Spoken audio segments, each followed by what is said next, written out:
या देवी सर्वभूतेषु मां कालरात्रि रूपेण संस्थिता नमस्तस्यै नमस्तस्यै नमस्तस्यै नमो नमः।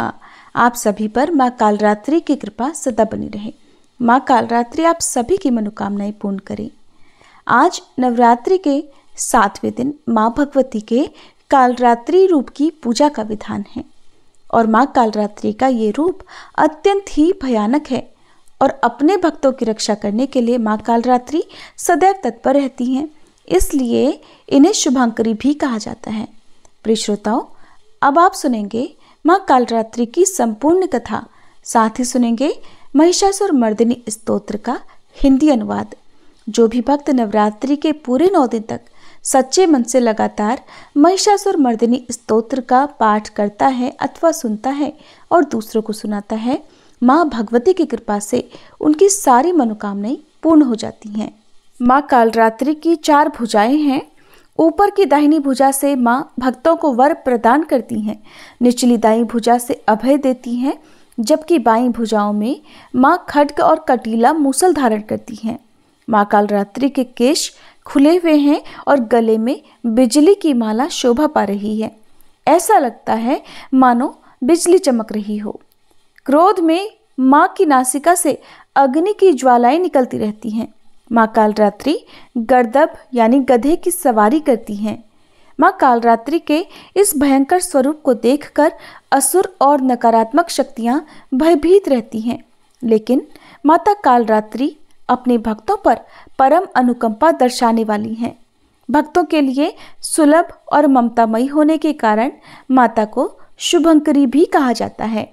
श्री दुर्गा सप्तशती में महिषासुर नाम के दैत्य के वध के समय मां भद्रकाली की कथा का वर्णन मिलता है कि युद्ध के समय महाभयानक दैत्य समूह देवी को रणभूमि में आते देखकर उनके ऊपर ऐसे बाणों की वर्षा करने लगा मानो बादल मेरुगिरी के शिखर पर पानी की धार बरसा रहा हो।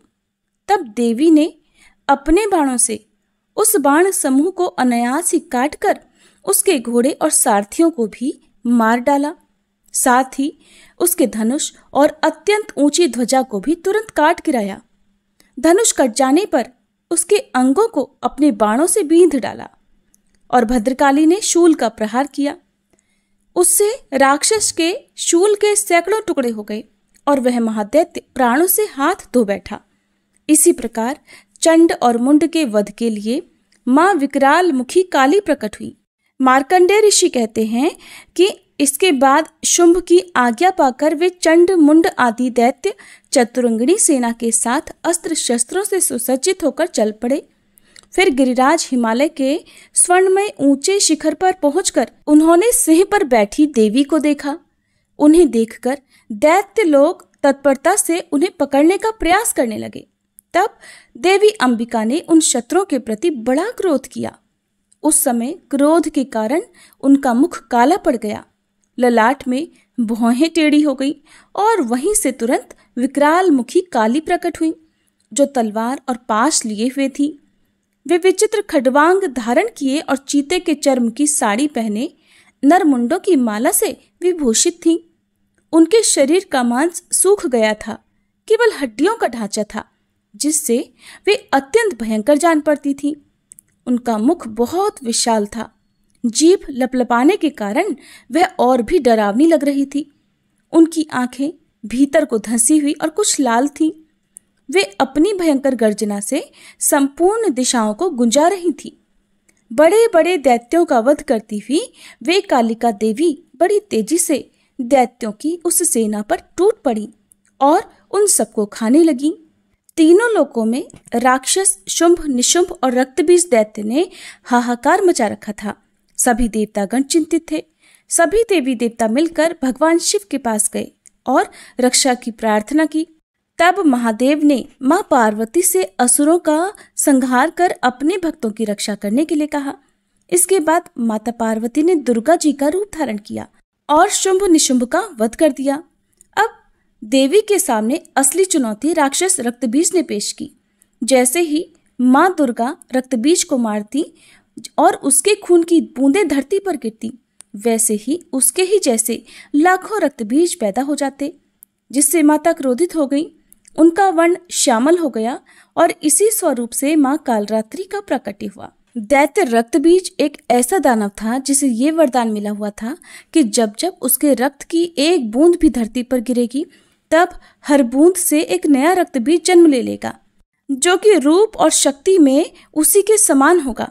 ऐसे में माँ कालरात्रि ने रक्त बीज की गर्दन काटकर उसे खप्पर में रख लिया ताकि रक्त की बूंदें नीचे ना गिरे और उसका सारा खून पी गई।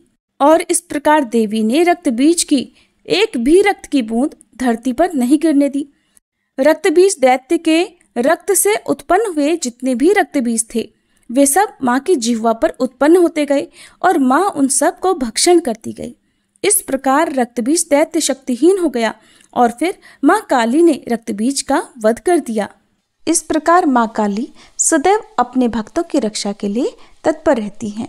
प्रेम से बोलिए माँ कालरात्रि की जय। अब सुनिए महिषासुर मर्दिनी स्तोत्र का हिंदी अनुवाद। हे हिमालय राज की पुत्री, हे गिरिजा देवी, विश्व को आनंदित करने वाली देवी, नंदीगणों द्वारा पूजित गिरिश्रेष्ठ विंध्याचल के शिखर पर निवास करने वाली देवी, अपनी लीला से भगवान श्री विष्णु को प्रसन्न करने वाली, इंद्रदेव के द्वारा नमस्कृत भगवान नीलकंठ की पत्नी, विश्व में विशाल कुटुंब वाली और विश्व को संपन्नता देने वाली, हे महिषासुर का मर्दन करने वाली भगवती, अपने बालों की लता से आकर्षित करने वाली पर्वत की पुत्री, आपकी जय हो, जय हो, जय हो। देवों को वरदान देने वाली, दुर्धर और दुर्मुख असुरों को मारने वाली और स्वयं में ही हर्षित रहने वाली, तीनों लोकों का पोषण करने वाली, शंकर जी को संतुष्ट करने वाली, पापों को हरने वाली और घोर गर्जना करने वाली, दानवों पर क्रोध करने वाली, अहंकारियों के घमंड को सुखा देने वाली, समुद्र की पुत्री, हे महिषासुर का मर्दन करने वाली, अपने बालों की लता से आकर्षित करने वाली पर्वत की पुत्री, आपकी जय हो, जय हो, जय हो। हे जगत माता, हे मेरी माँ, प्रेम से कदम्ब के वन में वास करने वाली, हास्य भाव में रहने वाली, हिमालय के शिखर पर स्थित, अपने भवन में विराजित, मधु की तरह मधुर, मधु कैटभ का मद नष्ट करने वाली, महिष को विदीर्ण करने वाली, सदा युद्ध में लिप्त रहने वाली, हे महिषासुर का मर्दन करने वाली, अपने बालों की लता से आकर्षित करने वाली पर्वत की पुत्री, आपकी जय हो, जय हो, जय हो। शत्रुओं के हाथियों की सूंड काटने वाली और उनके 100 टुकड़े करने वाली, जिनका सिंह शत्रुओं के हाथियों के सर अलग अलग टुकड़े कर देता है, अपनी भुजाओं के अस्त्रों से चंड और मुंड के शीश काटने वाली, हे महिषासुर का मर्दन करने वाली और अपने बालों की लता से आकर्षित करने वाली पर्वत की पुत्री, आपकी जय हो, जय हो, जय हो। रण में मदोन्मत्त शत्रुओं का वध करने वाली, अजर अविनाशी शक्तियां धारण करने वाली, प्रमथनाथ अर्थात शिवजी की चतुराई जानकर उन्हें अपना दूत बनाने वाली, दुर्मति और बुरे विचार वाले दानव के दूत के प्रस्ताव का अंत करने वाली, हे महिषासुर का मर्दन करने वाली, अपने बालों की लता से आकर्षित करने वाली पर्वत की पुत्री, आपकी जय हो, जय हो, जय हो। शरणागत शत्रुओं की पत्नियों के आग्रह पर उन्हें अभयदान देने वाली, तीनों लोकों को पीड़ित करने वाले, दैत्यों पर प्रहार करने योग्य त्रिशूल धारण करने वाली, देवताओं की दुंदुभी से दुमी दुमी की ध्वनि को सभी दिशाओं में व्याप्त करने वाली, हे महिषासुर का मर्दन करने वाली, अपने बालों की लता से आकर्षित करने वाली पर्वत की पुत्री, आपकी जय हो, जय हो, जय हो।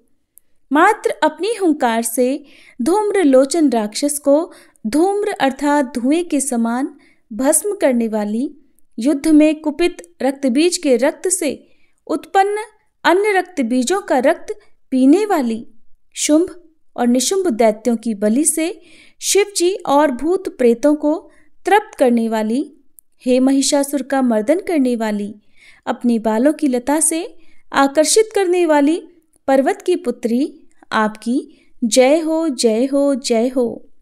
युद्ध भूमि में जिनके हाथों के कंगन धनुष के समान चमकते हैं, जिनके सोने के तीर शत्रुओं को विदीर्ण करके लाल हो जाते हैं और उनकी चीखें निकालते हैं, चारों प्रकार की सेनाओं, हाथी, घोड़ा, पैदल, रथ का संहार करने वाली, अनेक प्रकार की ध्वनि करने वाले, बटुकों को उत्पन्न करने वाली, हे महिषासुर का मर्दन करने वाली, अपने बालों की लता से आकर्षित करने वाली पर्वत की पुत्री, आपकी जय हो, जय हो, जय हो।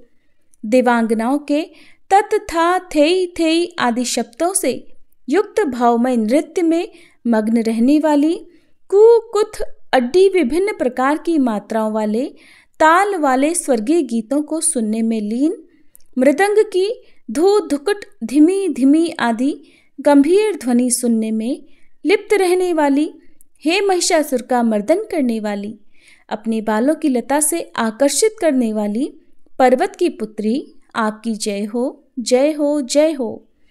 जय जयकार करने और स्तुति करने वाले समस्त विश्व के द्वारा नमस्कृत अपने नुपुर के झंझन और झिमझिम शब्दों से भूतपति महादेव को मोहित करने वाली, नटी नटों के नायक अर्धनारीश्वर के नृत्य से सुशोभित नाट्य में तल्लीन रहने वाली, हे महिषासुर का मर्दन करने वाली, अपने बालों की लता से आकर्षित करने वाली पर्वत की पुत्री, आपकी जय हो, जय हो, जय हो। आकर्षक कांति के साथ अति सुंदर मन से युक्त और रात्रि के आश्रय अर्थात चंद्रदेव की आभा को अपने चेहरे की सुंदरता से फीका करने वाली, काले भंवरों के समान सुंदर नेत्रों वाली, हे महिषासुर का मर्दन करने वाली, अपने बालों की लता से आकर्षित करने वाली पर्वत की पुत्री, आपकी जय हो, जय हो, जय हो। महायोद्धाओं से युद्ध में चमेली के पुष्पों की तरह कोमल स्त्रियों के साथ रहने वाली तथा चमेली की लताओं की तरह कोमल भील स्त्रियों से जो झिंगुरों के झुंड की तरह घिरी हुई हैं, चेहरे पर उल्लास से उत्पन्न उषा काल के सूर्य और खिले हुए लाल पुष्प के समान मुस्कान वाली, हे महिषासुर का मर्दन करने वाली, अपने बालों की लता से आकर्षित करने वाली पर्वत की पुत्री, आपकी जय हो, जय हो, जय हो। जिसके कानों से लगातार मद बहता रहता है, उस हाथी के समान उत्तेजित, हे गजेश्वरी, तीनों लोकों के आभूषण, रूप, सौंदर्य, शक्ति और कलाओं से सुशोभित, हे राजपुत्री, सुंदर मुस्कान वाली स्त्रियों को पाने के लिए मन में मोह उत्पन्न करने वाली मनमथ की पुत्री के समान, हे महिषासुर का मर्दन करने वाली, अपने बालों की लता से आकर्षित करने वाली पर्वत की पुत्री, आपकी जय हो, जय हो, जय हो। जिनका कमलदल के समान कोमल, स्वच्छ और कांति से युक्त मस्तक है, हंसों के समान जिनकी चाल है, जिनसे सभी कलाओं का उद्भव हुआ है, जिनके बालों में भंवरों से घिरे कुमुदनी के पुष्प और बकुल पुष्प सुशोभित हैं, उन महिषासुर का मर्दन करने वाली, अपने बालों की लता से आकर्षित करने वाली पर्वत की पुत्री, जय हो, जय हो, जय हो। जिनके हाथों की मुरली से बहने वाली ध्वनि से कोयल की आवाज भी लज्जित हो जाती है, जो खिले हुए फूलों से रंगीन पर्वतों से विचरती हुई पुलिंद जनजाति की स्त्रियों के साथ मनोहर गीत गाती हैं, जो सद्गुणों से संपन्न शबरी जाति की स्त्रियों के साथ खेलती हैं, उन महिषासुर का मर्दन करने वाली, अपने बालों की लता से आकर्षित करने वाली पर्वत की पुत्री, आपकी जय हो, जय हो, जय हो। जिनकी चमक से चंद्रमा की रोशनी फीकी पड़ जाए, ऐसे सुंदर रेशम के वस्त्रों से जिनकी कमर सुशोभित है, देवताओं और असुरों के सर झुकने पर उनके मुकुट की मणियों से जिनके पैरों के नाखून चंद्रमा की तरह दमकते हैं, और जैसे सोने के पर्वतों पर विजय पाकर कोई हाथी मदोन्मत्त हो जाता है, वैसे ही देवी के उरोज कलश की तरह प्रतीत होते हैं। ऐसी हे महिषासुर का मर्दन करने वाली, अपने बालों की लता से आकर्षित करने वाली पर्वत की पुत्री, आपकी जय हो, जय हो, जय हो। सहस्त्रों दैत्यों के सहस्त्रों हाथों से सहस्त्रों युद्ध जीतने वाली और सहस्त्रों हाथों से पूजित सुर तारक उत्पन्न करने वाली, उसका तारकासुर के साथ युद्ध कराने वाली, राजा सुरथ और समाधि नामक वैश्य की भक्ति से समान रूप से संतुष्ट होने वाली, हे महिषासुर का मर्दन करने वाली, बालों की लता से आकर्षित करने वाली पर्वत की पुत्री, आपकी जय हो, जय हो, जय हो। जो भी आपके दयामय पद कमलों की सेवा करता है, हे कमले, वह व्यक्ति कमल निवास कैसे न बने। हे शिवे, आपके पद कमल ही परम पद हैं, उनका ध्यान करने पर भी परम पद में कैसे नहीं पाऊंगा। हे महिषासुर का मर्दन करने वाली, बालों की लता से आकर्षित करने वाली पर्वत की पुत्री, आपकी जय हो, जय हो, जय हो। सोने के समान चमकते हुए नदी के जल से जो आपके रंग भवन में छिड़काव करेगा, वो इंद्राणी के वक्ष से आलिंगित होने वाले इंद्र के समान सुखानुभूति को क्यों नहीं पाएगा। हे वाणी, हे महासरस्वते, आप में मांगल्य का निवास है, मैं आपके चरणों की शरण लेता हूँ। हे महिषासुर का मर्दन करने वाली, बालों की लता से आकर्षित करने वाली पर्वत की पुत्री, आपकी जय हो, जय हो, जय हो। आपका निर्मल चंद्र समान मुख चंद्रमा का निवास है, जो सभी अशुद्धियों को दूर कर देता है। नहीं तो क्यों मेरा मन इंद्रपुरी की सुंदर स्त्रियों से विमुख हो गया है। मेरे मत के अनुसार आपकी कृपा के बिना शिव नाम के धन की प्राप्ति कैसे संभव हो सकती है। हे महिषासुर का मर्दन करने वाली, बालों की लता से आकर्षित करने वाली पर्वत की पुत्री, आपकी जय हो, जय हो, जय हो। हे दीनों पर दया करने वाली उमा, मुझ पर भी दया कर ही दो। हे जगत जननी, जैसे आप दया की वर्षा करती हो, वैसे ही तीरों की भी वर्षा करती हो, इसलिए इस समय जैसा आपको उचित लगे वैसा करो, मेरे पाप और ताप दूर कर दो। हे महिषासुर का मर्दन करने वाली, बालों की लता से आकर्षित करने वाली पर्वत की पुत्री, आपकी जय हो, जय हो, जय हो।